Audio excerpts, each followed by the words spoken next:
Buenas noches. Los efectos de la gran crecida del Ebro continúan y han superado todas las previsiones.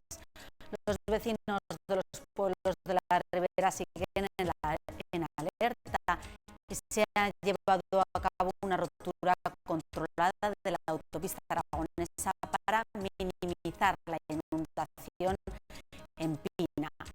En Boquín y Pradilla ya han vuelto a sus casas, pero los campos siguen anegados y en Alfajarín muchas granjas peligran por el agua.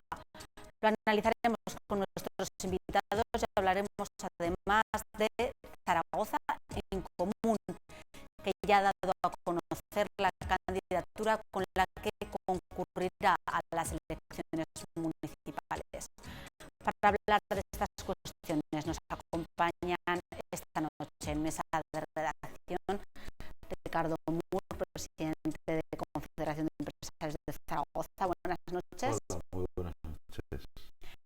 Jerónimo Blasco, consejero de Medio Ambiente en el Ayuntamiento. Buenas noches. Hola, buenas noches.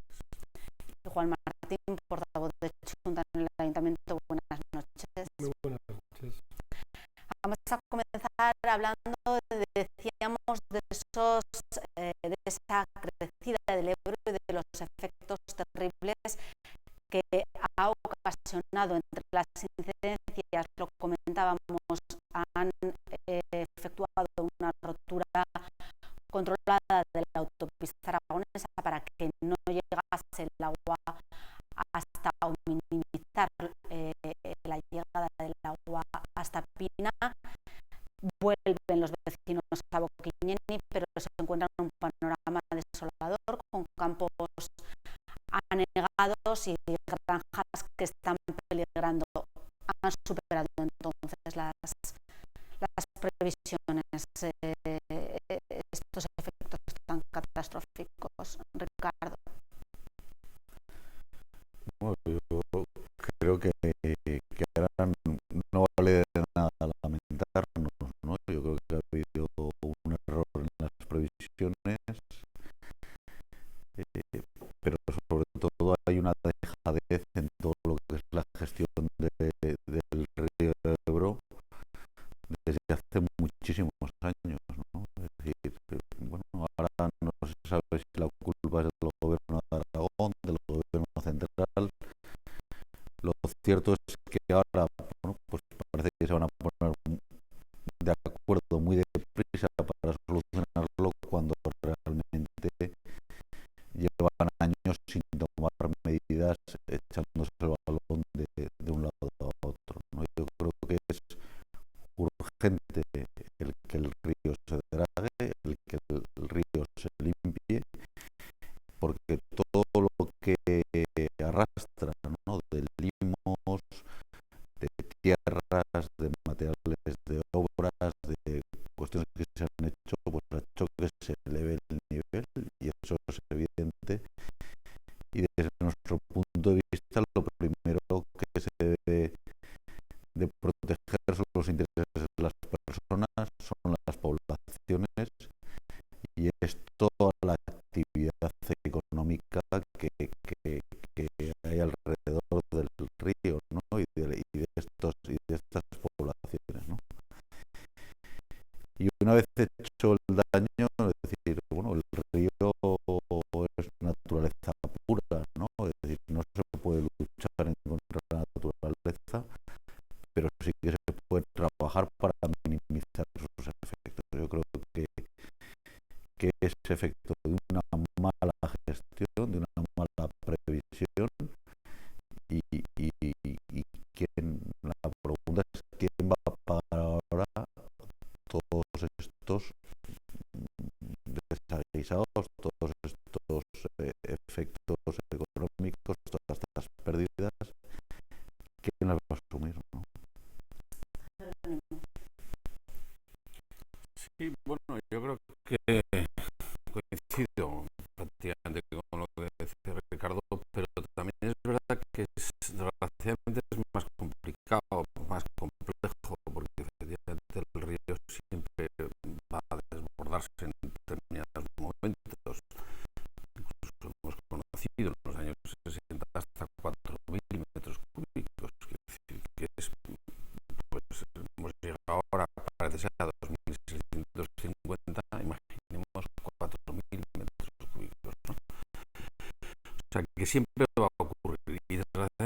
no solamente bastará con limpiar el río, que también es verdad que hay que hacerlo y que ha habido muchas dejadez, pero por ejemplo, claro, hay una cosa que se ha permitido, es ocupar las riberas. Claro, si cuando un río está encajonado, pues es que hemos conocido el término de Zaragoza hubo unos años, en los años 60, donde hubo incluso gobernadores que dejaban echar hasta escombros. Ahora mismo hemos recuperado, por ejemplo, el dominio público hidráulico de unos 20 kilómetros de ribera, y es un proceso que nos ha costado años y solo hemos conseguido llegar hasta las motas que hicieron, las motas que siguen encajonando el río. Entonces, claro, yo creo que inevitablemente hay que hacer eso, hay que pelear por recuperar el río, porque inevitablemente si no tiene espacio, bien, de acuerdo, podemos trabajar un poco más y tendrá algo menos de efecto, pero no tiene que tener capacidad. Y luego hay otra cosa que también es impopular, porque esto que digo es impopular. Claro, lo popular es decir, se limpia el río y ya está. Eso más o menos, pues casi todo el mundo, salvo algún ecologista más radical, el resto va a coincidir. Pero luego viene la siguiente, claro, es que son los ilegales. Es que ahora mismo he venido por la carretera del Logroño, es que he visto unas 100 casas llenas de agua, inundadas. Claro, son edificaciones, la mayoría de ellas, ante todas ilegales. Y aquí no es popular, pero es que no se puede dejar edificar. Tenemos protectoras de animales que hemos tenido que desalojar, tenemos picaderos con caballos, actividades económicas en sitios donde se sabía que no se puede uno poner. Bueno, y por no ir, en el Huerva tenemos el Miguel Servet ocupando el río, es decir, que no nos vayamos tampoco a cosas muy lejos. O sea, yo creo que hay que ser serios y tener una disciplina urbanística y tener en cuenta que el río tiene que tener su espacio. En fin, son elementos más. Y luego un punto que creo que es necesario, quiero decir, desde luego no se puede pensar tampoco en unos tragados a lo bestia, porque no nos va a permitir Bruselas y porque tiene un impacto ambiental. Pero desgraciadamente, bueno, afortunadamente no hay que ir tan lejos, porque en la época de Cristina Narbona, que yo creo que es la única ministra que ha tenido este país de medio ambiente de verdad, hubo un pacto, hay un pacto en el que se preveían unas derivaciones, se preveían permitir que ocupen algunos campos, indemnizarles, es decir, hay unas cosas, tenía que hacer unas 9 o 10 iniciativas la Confederación y desgraciadamente lo que le preguntar al presidente es que solo ha hecho 2 o 3, no había dinero por lo que sea. Es decir, que soluciones hay, porque luego hay que pactar, tampoco podemos ir a soluciones simplistas de que lleven y que se lleven por delante el medio ambiente. Con esas soluciones que propone Jerónimo.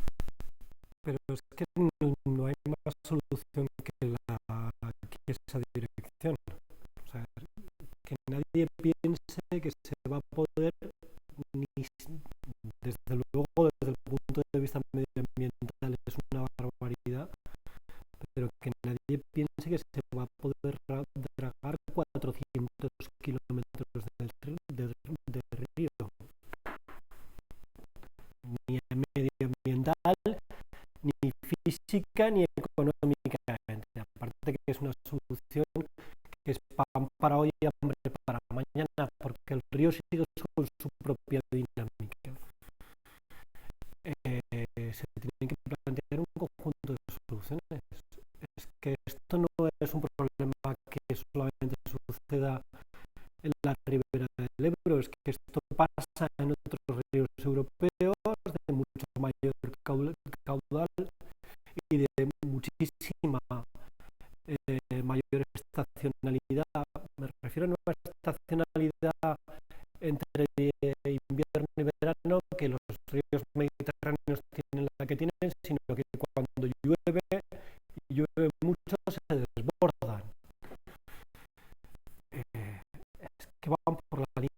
lo que se acaba de lo que acaba de decir Jerónimo, es que hay que pactar aliviadores para el río y hay que indemnizar y que los agricultores, pactando con los agricultores, que sepan que se va a aliviar el río en crecidas y que van a cobrar por la pérdida económica que van a tener cuando alivie el río en esas zonas.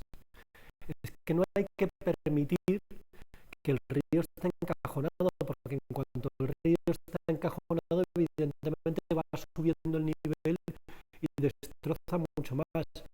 Pero es que hay que ir más allá, hay que ir un poquito más allá y hay que plantear un plan integral para el río y para situaciones de inundación, de grandes inundaciones como este caso. Yo hace poco le preguntaba a Jerónimo en una comisión, hace bien poco, hace 2 semanas, que cuál es el nivel de información que recibe el Ayuntamiento de Zaragoza sobre el volumen del caudal del río con anterioridad. Ayer hablaba con el alcalde de Gallur, que es de Chundragonesista.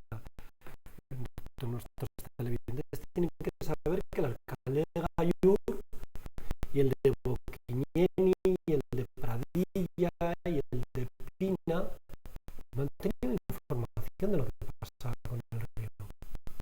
Se han enterado que el río llegaba a sus calles y les estaban diciendo que no iba a subir tanto, y se han ido enterando de lo que estaba pasando con el río conforme iban teniendo que mover tractores de los vecinos para colocar sacos terneros. Es que nadie les ha dicho que iba a superar la cota de los 2.100 y se han encontrado con una cota de 2.300 de agua. Y esta es una situación que en el año 2015 se puede prever. Y añado una cosa, y no es para que se asustara a nadie, pero yo lo quiero dejar encima de la mesa. Nos queda el Mayenco. El Mayenco es cuando empiece a fundirse la nieve del Pirineo, con un freático en el que emana agua en el tío Jorge y mana agua en la margen izquierda del Ebro, porque está colmatado, lleno de agua, todo el freático. Cuando empiece el deshielo y se sigue el régimen de lluvias, vamos a tener mucha más agua. O sea que más les vale que se pongan las pilas rápido. Se debe consensuar y ver qué soluciones tomar para que no la situación no vaya peor, como dice Juan. Yo creo que ya es el tiempo de hablar y ya ha pasado, ¿no? Es decir, llevamos desde el 2003, desde la otra crecida que hubo en el 2003, hablando de que se debe hacer algo. Han pasado 12 años, no se ha hecho nada. No se ha hecho nada. Es decir, yo creo que es muy difícil explicarle a la gente que ha habido que sacarla de sus casas, que ha perdido todo, que ha perdido sus granjas, que ha perdido sus negocios, que ha perdido sus campos, de que es tiempo de hablar. O sea, claro que es tiempo de hablar, pero es que había que haber hablado mucho antes y había que haber actuado mucho antes, ¿no? Yo he hecho en falta también, es decir, yo creo que todos somos defensores del medio ambiente, pero una defensa medioambiental radical, como se ha hecho muchas veces con el río Ebro, impidiendo cualquier acción de limpieza, pues es lo que radical. Y hecho ahora en falta dónde están esas personas que defendieron el tema del medio ambiente tan radicalmente, dónde están ahora. Es decir, ¿cuál es su opinión ahora? ¿Qué opinan ahora, no? Y yo creo que desde luego hay que actuar en Zaragoza. Todavía desde que se hizo la Expo vemos que el nivel de las tierras de fruto de esa obra todavía siguen ahí, y vemos que cuando el río está abajo están llenas de vegetación, no hay prácticamente agua. Y yo creo que hay que limpiarlo y hay que actuar, y dejar de hablar y ponernos a hacer cosas, porque si no hablando se nos pasan otros 12, 15 años y seguiremos desalojando vecinos cuando haya estas crecidas. ¿Cuáles han sido los efectos en Zaragoza? ¿Habéis tenido que suspender la 5 Marzada? Bueno, eso al fin y al cabo es casi lo de menos. Se ha aplazado unas semanas, ¿no? Lo grave es que efectivamente no se puede. Es que vamos, aquí ha habido una cosa muy grave. La SAI, que es el procedimiento informático de control automático de las avenidas, hasta ahora la verdad es que había funcionado bien. Incluso casi siempre daban un poco más para cubrirse en salud. Lo sabíamos. Si te decía que había 2.100, puedes calcular que había 2.000. Lo que no había ocurrido jamás es que te dieran 2.100 y llegaran a 2.750. Eso no había ocurrido. O sea, este fallo tiene que rodar cabezas para empezar. Y luego que lo de menos es que roden las cabezas del nivel que sea. Pero vamos, esto no puede volver a ocurrir, porque efectivamente, claro, ha habido muchas acciones que no se han hecho. Incluso ya me contaban algunas, por ejemplo, en el Parque del Agua, pues hubo algunas que se hicieron por probar, pero diciendo, bueno, total, no va a llegar, porque no llega, pero vamos a poner las compuertas que habíamos diseñado, por ejemplo, para el parking. En el náutico me contaban que también las compuertas, pensando todo el mundo que no hacía falta. Incluso nosotros, por ejemplo, hay una mota, la que está justo al terminar el Parque del Agua, que va en dirección a Julio, que hubo que dejarla, que hicimos que cierra el acceso del agua a Zaragoza, ¿no? Sin embargo, hay un camino que se tiene que dejar de unos 10 metros, que en principio está previsto que cuando llega a 2.500 hay que taparlo. Como no iba a llegar, no íbamos a taparlo y tuvimos que improvisar. No sé si alguno lo vio, pero es que hubo que echar tierra ayer para tapar ese camino, porque se vio que sube y sigue subiendo. Entonces, claro, eso es muy grave, porque si las alarmas funcionan, aparte de que son todavía muy antidiluvianas, deberían hacerse sistemas mucho más en red, porque ahora es muy fácil de saber los afectados.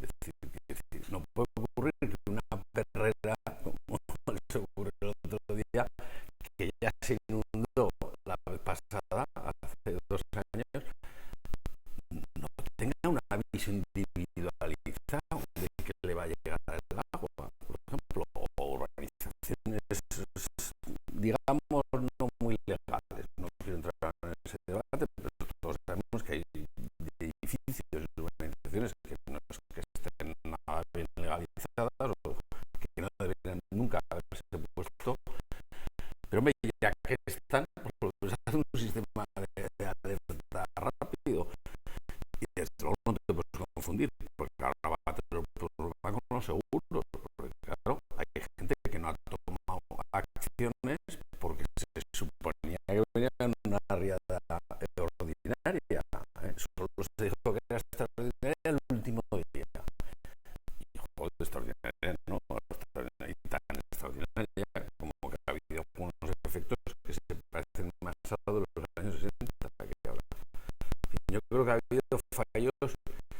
serios y que, bueno, efectivamente, como puede volver a ocurrir, lo que dice Juan es verdad, pero además, ojo, y puede ocurrir todavía peor, porque las grandes riadas de la historia han ocurrido cuando han confluido el gran deshielo con mucha nieve, que es lo que ahora tenemos, con lluvias. Como se junten las dos, entonces cuando pasaremos de 3.000 o 4.000, y eso ya son palabras mayores. Esperemos que no, porque ahora la situación en la que se quedan los afectados, comentaba Jerónimo, ¿qué va a pasar con ellos? Van a recibir ayudas. El consejero Lobón ha dicho que lo que no cubran los seguros lo harán las instituciones. Deben las instituciones arropar a estas personas que han perdido campos, granjas. Pero lo más importante de todo, ya no lo cubrirá nadie. Ya no lo cubrirá nadie. La sensación de inseguridad, la pérdida de toda una de recursos económicos que ya probablemente no compensarán el 100% los seguros.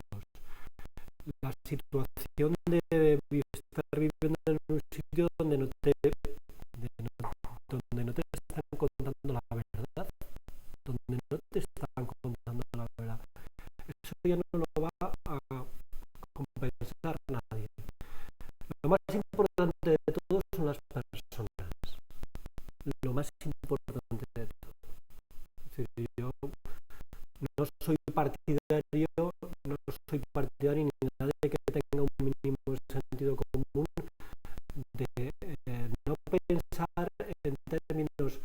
Cuando piensas en un ecosistema, hasta los ecologistas, yo creo más de estricta observancia, cuando piensan en los ecosistemas, sea cual sea, piensan en ecosistemas que interaccionan con el ser humano, como un río. En un río hay que intervenir puntualmente, pero eso no significa que tengas que dragar el río, significa que tienes que limpiarlo, que tienes que planificar alivios para el río en caso de avenida, que tienes que hablar con los afectados para que esa afección sea lo menos perjudicial posible en términos económicos. Antes lo estaba contando Jerónimo. Pero el problema, lo que no puede ser es que el alcalde de una población de 3.000 habitantes no sepa cuál es la punta de crecida del río cuando existen medios técnicos suficientes como para saberlo y cuándo va a llegar a su pueblo. Pero esto estoy contando una conversación con un alcalde de Junta Aragonesista del sábado por la mañana, al que le había jurado y perjurado, se había ido a trabajar y le habían jurado y perjurado que no iba a llegar a las calles de su pueblo el río. Es que en Pina de Ebro, si no se revienta ese tramo de autopista, ustedes saben nuestros televidentes cuánto tiempo hace que no llegaba el agua a Pina de Ebro. Pues desde los 60. Desde la red de los 4.000 metros. Desde los años 60. Hay un problema. Y luego quiero añadir un elemento más al debate, porque Jerónimo no lo va a decir, pero yo sí que lo voy a decir. Si no se hubiese planificado para la Expo del 2020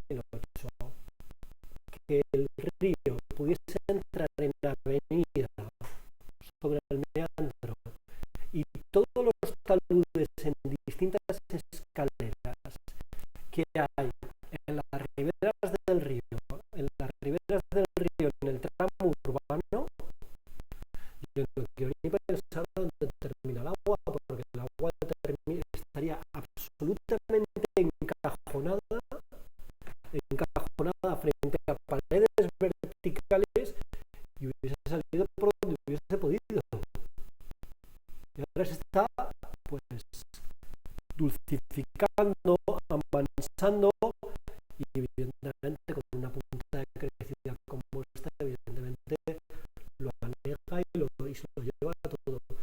Pero yo insisto, podemos tener una situación peor y no me gusta ser alarmista.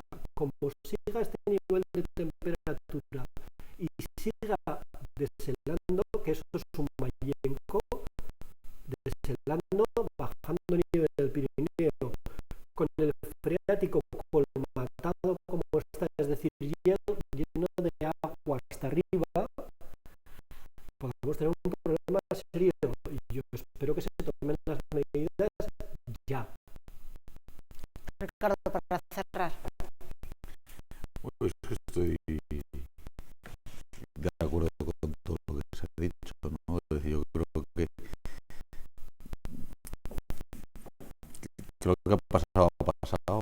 Yo creo que bueno, dentro de lo que cabe se ha intervenido tarde, pero se ha intentado dar solución. No hay que lamentar ninguna víctima personal, que eso yo creo que también es muy importante.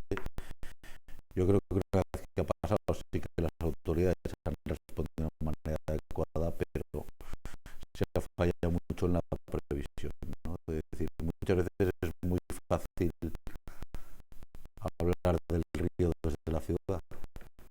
Es decir, yo creo que muchos zaragozanos se acercaban ayer a los puentes para ver un espectáculo, ¿no? Pero yo creo que en los pueblos se ha vivido una situación angustiosa. Es decir, yo creo que el sufrimiento de ver cómo todo se echa a perder desde tu casa, tienes que irte a dormir a un pabellón, eso no se paga con dinero, y de alguna manera yo creo que hay que priorizar los intereses de las poblaciones y de los ciudadanos que viven en las poblaciones y de la actividad económica, porque nos quejamos de que no hay vida muchas veces y que los pueblos se abandonan. No me extraña que se abandonen si pasan estas cosas, ¿no? Debemos priorizar esta actividad económica y tomar las medidas que eviten esto de nuevo. Esperemos que lo peor haya pasado y que no venga otra avenida como vaticina Juan, no sé yo. Bueno, que no. yo espero equivocarme, ojalá me equivoque de todo, vamos. Vamos a dejar la crecida del Ebro, hablamos ahora de Ganemos Zaragoza, lo que hasta ahora era Ganemos Zaragoza. Ahora Zaragoza en Común ha presentado ya la lista para su candidatura para las elecciones municipales del próximo mes de mayo.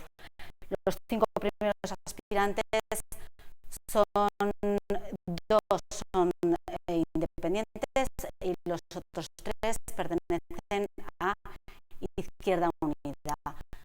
¿Qué os parece esta candidatura, esta lista, Jerónimo? Bueno, yo creo que lo que tiene de bueno es que efectivamente hay todo un movimiento de gente que estaba en contra o que estaba reacia a la política y que estaba en una práctica fuera del sistema y que ha encontrado un cauce.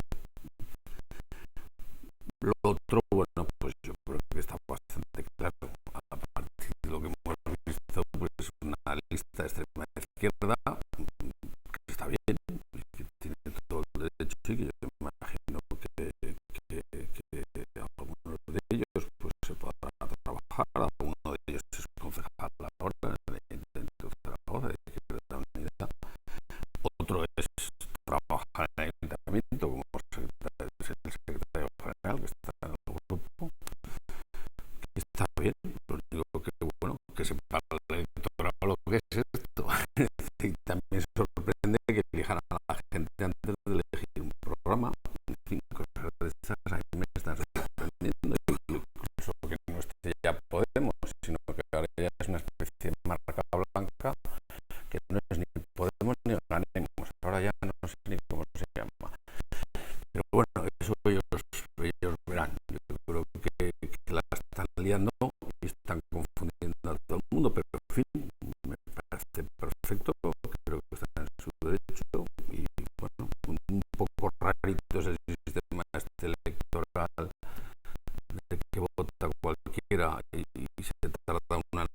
enteran de los resultados, pero bueno, imagino que lo habrán hecho con mucha transparencia. Pero, en fin, por lo demás, bienvenidos, pero esto es lo que hay. Es decir, el cabecera de lista, bueno, pues es el abogado que está trabajando para ocupar un edificio, por ejemplo, que está gestionando. En fin, que estamos hablando de este tipo de gente de política. Me extraña que digan que no son de izquierdas ni de derechas y que han creado el electorado que están en otra onda política, ¿no?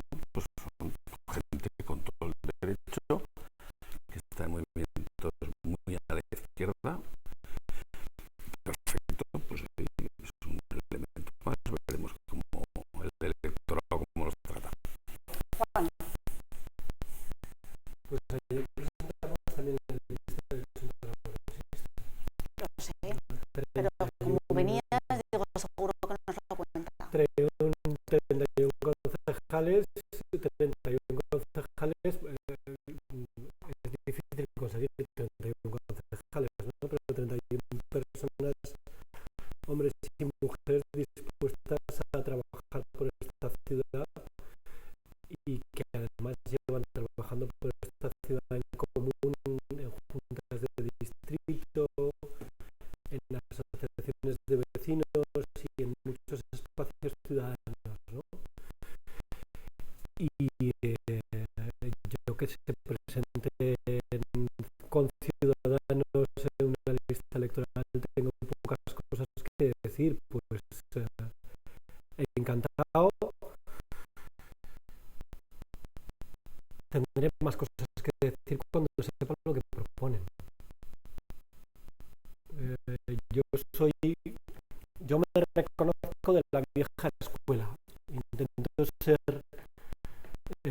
estar lo más al tanto de las cosas más avanzadas para poder aplicarlas en la tecnología política y en el ciudadano, pero me reconozco de la vieja escuela y no puedo opinar sobre un proyecto político si no hay proyecto político, si no hay propuestas políticas encima de la mesa. Yo puedo opinar del proyecto político del Partido Socialista, del Partido Popular, puedo opinar hasta del extinto proyecto político de Izquierda Unida, pero si no tengo una propuesta encima de la mesa es un poco difícil. Y sí que quería terminar diciendo que hombre, yo creo que es evidente que estamos ante una candidatura que lidera muy claramente Izquierda Unida y en la que, pues lo ha dicho ya Jerónimo, hay de las 5 primeras personas, 2 están en este momento y en el ayuntamiento en el grupo de Izquierda Unida, ¿no? Ricardo. Es decir, que a mí la candidatura de Chunda también me gustó, Juan. Es decir, felicidades por la candidatura que presentaste ayer y porque creo que es coherente también con el trabajo de estos años, ¿no? Y respecto a la candidatura de Ganemos o de Zaragoza en Común, ¿no? Yo creo que ya se han destapado, ¿no? Es decir, yo creo que aquí vamos a estar de acuerdo todos, ¿no? Es decir, hoy, lo primero que tengo que decir es que me sorprendió la cantidad de votos que a priori participó. Es verdad que era un tema por internet y que podía votar mucha gente y que ya sabemos que han tenido problemas también con la validación de esas formas de votos. Y lo segundo, yo creo que es una candidatura muy a la izquierda, muy de extrema izquierda. Yo más que Izquierda Unida, que se ha hecho un araquiri político que no soy capaz de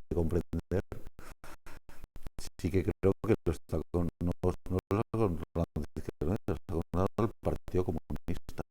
Es decir, y personas que me parecen muy respetables, pero que han estado siempre en movimientos antisistema. Es decir, yo creo que es difícil que puedan hacer un programa político que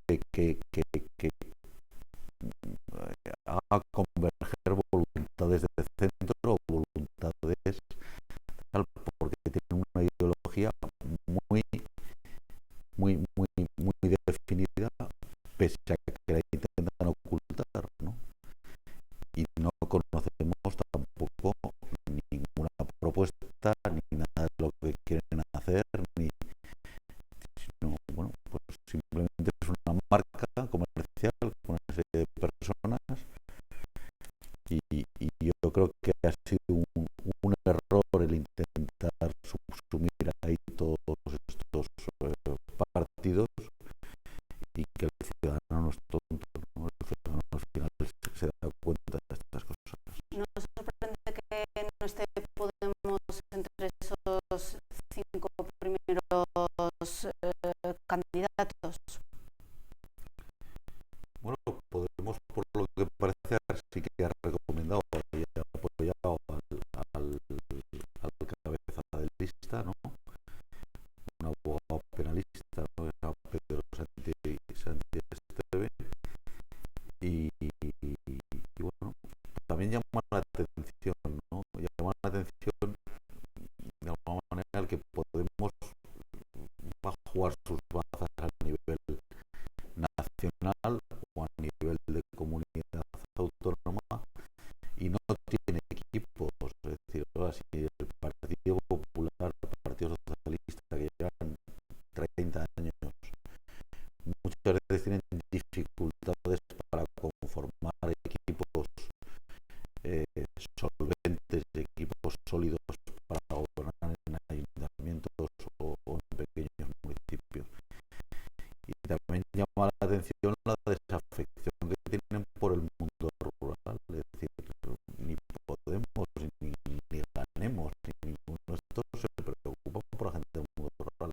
Van solo a capitales con una mezcla que nadie entiende en este caso, que yo no sé si tienen lo mismo, piensan lo mismo Podemos, que Ganemos, que los de Izquierda Unida, que el Partido Comunista o que todas las plataformas que hay ahí, que Puyalón o que otras cosas. Es decir, y que cuál es la alternativa que tienen para los zaragozanos, ¿no? Yo creo que es un efecto de marca comercial para intentar confundir dentro de lo confundido ya que está todo, para intentar sacar un mayor rédito electoral. Bueno, nos queda poquito tiempo, pero sí que me gustaría, antes de terminar, abordar otra cuestión, la ordenanza del paisaje urbano del ayuntamiento, que se está ahora elaborando. Falta todavía que los grupos aporten las ideas a esta normativa, pero se pretende corregir algunas edificaciones construidas en los años 70 y 80 que, según la normativa, deterioran el área donde se ubican. Exactamente en qué consistiría esta ordenanza que está en tramitación. Bueno, más o menos se trata de tener una cierta visión estética de la ciudad, ¿no? Yo creo que eso es muy positivo, porque es verdad que cuando un ayuntamiento, salvo que hay una zona que haya un plan especial o algún elemento que dé una continuidad o una imagen, pues claro, las licencias se dan una por una, y es verdad que a veces hemos visto pues algunos pastiches en la ciudad que son muy sorprendentes. Entonces, bueno, tampoco se puede fácilmente derribar un edificio o cambiarle su imagen, ¿no? Pero en fin, la idea sí que es que por lo menos esté marcado hacia dónde se va, de forma que cuando luego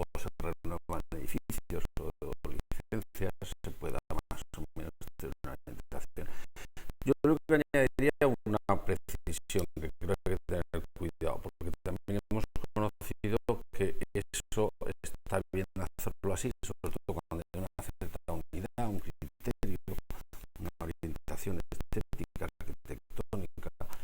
Pero hay que tener mucho cuidado porque a veces cuando nos metemos en que haya una comisión es como la Comisión Provincial de Patrimonio que ha tardado a veces en resolver un edificio de años y años, es complicado. O sea, yo creo que hay que saber gestionarlo.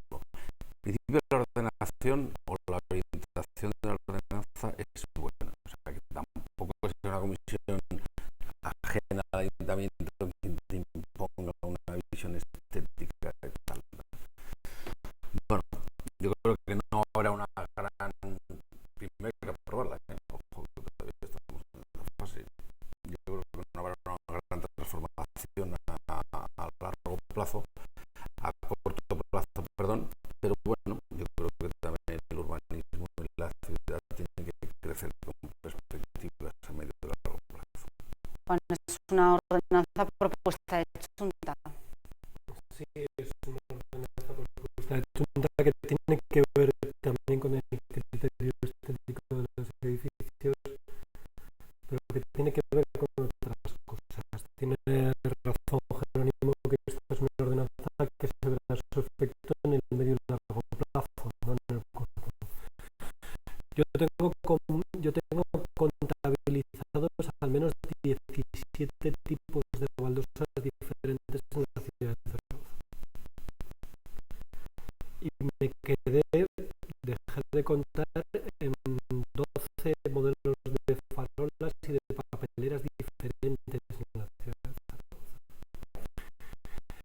Y cuando hablas con los ciudadanos es de sentido común para la gran mayoría de ellos que en el casco histórico de la ciudad de Zaragoza hay el mismo tipo de baldosas, el mismo tipo de asfalto, el mismo tipo de farolas, el mismo tipo de bancos y que no haya cableado aéreo que va del lado a lado de fachadas en el casco histórico y en cualquier sitio de la ciudad de Zaragoza. Lo que busca esta ordenanza es en el largo plazo fijar criterios estéticos, quiero decir que haya cosas que no se puedan hacer, límites, y también una homogeneización a la hora de tratar la escena urbana. En otras ciudades esta ordenanza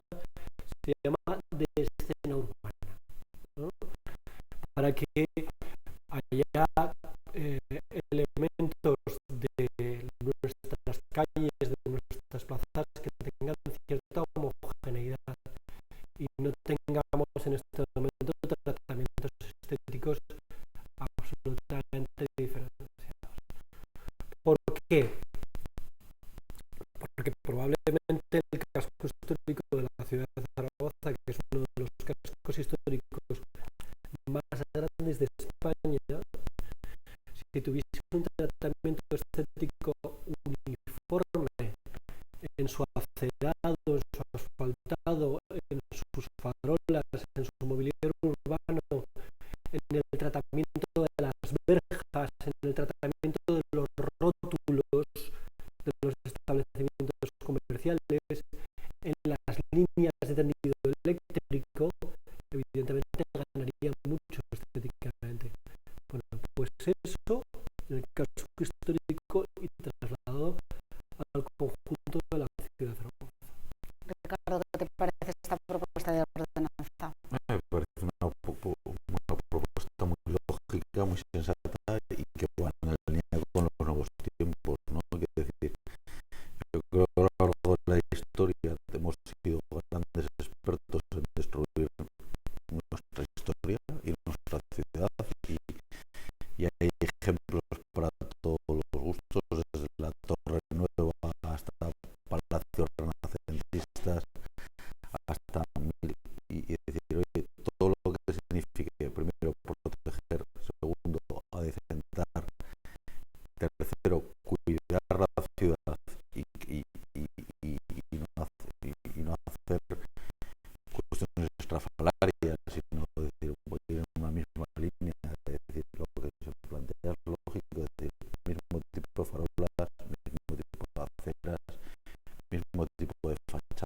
mismo tipo, pues yo creo que todo ayuda a que tengamos una ciudad más bonita, que podamos disfrutarla mejor y que sea, nos orgullezcamos todavía más de enseñarla, ¿no? Bueno, pues ojalá